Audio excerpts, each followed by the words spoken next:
गौतम बुद्ध की मनःस्थिति के एक छोटे से दृष्टांत के रूप में एक कहानी प्रस्तुत कर रहा हूं। मनःस्थिति और समर्पणम। प्राचीन भारत में मगध राज्य के एक छोटे से गांव में एक युवा किसान अर्जुन रहता था।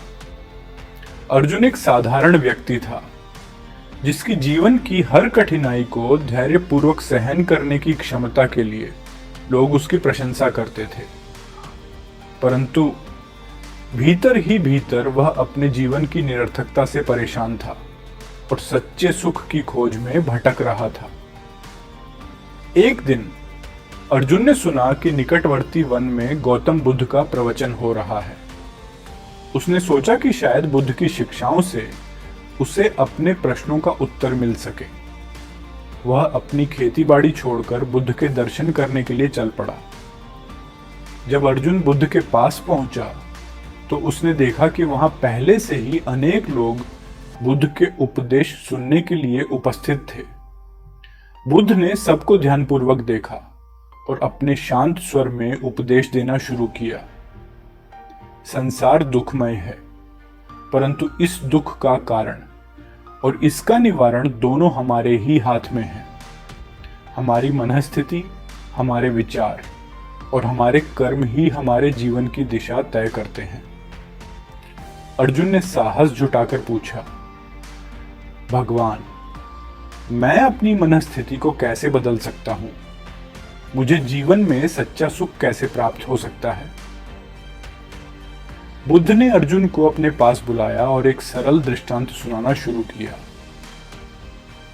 एक समय की बात है, एक राजा ने अपने राज्य के सबसे सुंदर उपवन में एक विशाल पर्व का आयोजन किया। उसने अपने राज्य के सभी नागरिकों को निमंत्रण भेजा। उस उपवन में विभिन्न प्रकार के फूल खिले थे। पक्षियों की चहचहाहट और झरनों की मधुर ध्वनि उस स्थल को स्वर्गिक बना रही थी। पर्व के दिन एक गरीब वृद्धा भी वहां पहुंची। उसने जीवन भर कठिनाइयां झेली थी, लेकिन उसकी आंखों में अभी भी एक चमक थी, एक आशा की किरण। जब उसने राजा को देखा तो वह उनके पास गई और बोली, महाराज, आपने हमें यहां बुलाया है, लेकिन मेरे पास आपके लिए कोई उपहार नहीं है। मेरे पास देने के लिए केवल मेरा आशीर्वाद है। राजा ने मुस्कुराते हुए कहा, माता, आपका आशीर्वाद ही मेरे लिए सबसे बड़ा उपहार है। वृद्धा ने राजा को आशीर्वाद दिया और वहां से चली गई। उसके जाने के बाद राजा ने महसूस किया कि उस वृद्धा के मन में कितना शांत और स्थिर आनंद था। उसने सोचा, यदि मैं भी अपनी मनःस्थिति को ऐसा ही स्थिर बना सकूं, तो मैं भी सच्चे सुख का अनुभव कर सकता हूं। राजा ने उस दिन से अपनी मनःस्थिति को बदलने का प्रण किया। उसने अपने विचारों और कर्मों में धैर्य, सहनशीलता और करुणा को प्राथमिकता दी। धीरे धीरे उसकी मनःस्थिति बदलने लगी और उसके जीवन में सच्चा सुख आने लगा। अर्जुन ने ध्यान से यह कहानी सुनी और उसे समझ आया कि उसकी मनःस्थिति ही उसके दुख का कारण है। उसने बुद्ध से कहा, भगवान, मैं भी अपनी मनःस्थिति को बदलना चाहता हूं। कृपया मुझे मार्गदर्शन दें।